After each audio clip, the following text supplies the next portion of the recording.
ঈদের ছুটিতে রাজধানীর বিনোদন কেন্দ্রগুলোতে বেড়েছে দর্শনার্থীর ভিড়।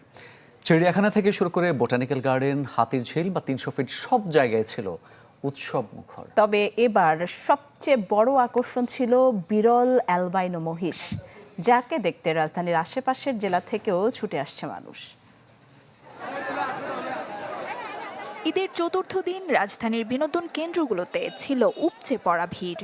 ছুটির শেষ দিনে চিড়িয়াখানা, বোটানিক্যাল গার্ডেন, জিয়া উদ্যান আর পূর্বাচলের ৩০০ ফিটের মতো স্পটগুলোতে দেখা গেছে দর্শনার্থীদের সরব উপস্থিতি।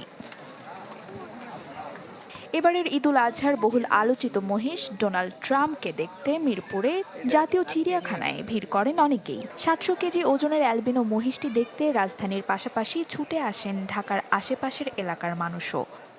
ডোনাল্ড ট্রাম্প দেখছি, তারপরে ভাল্লুক দেখছি, বাঘ দেখছি, তারপরে আর গাধা দেখছি।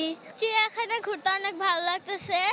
আমি আমার বাবার সাথে আসছি, অনেক কিছু দেখলাম। ঢাকা শহরে মানুষজন ঘোরার সময়টা এবং জায়গাটা খুবই কম আমাদের।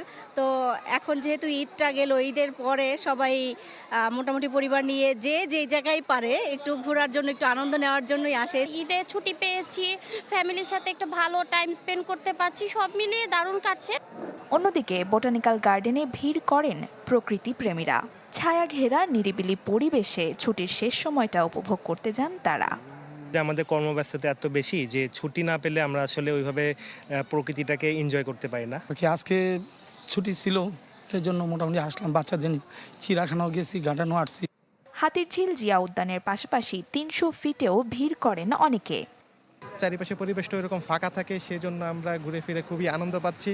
ঢাকা যখন ফাঁকা থাকে খুবই ভালো লাগে, মনে হয় যে না এখন একটু শান্তি মতো ঘুরতে পারবো। ঈদের ছুটির পর আবারও কর্মব্যস্ত হয়ে উঠবে রাজধানী।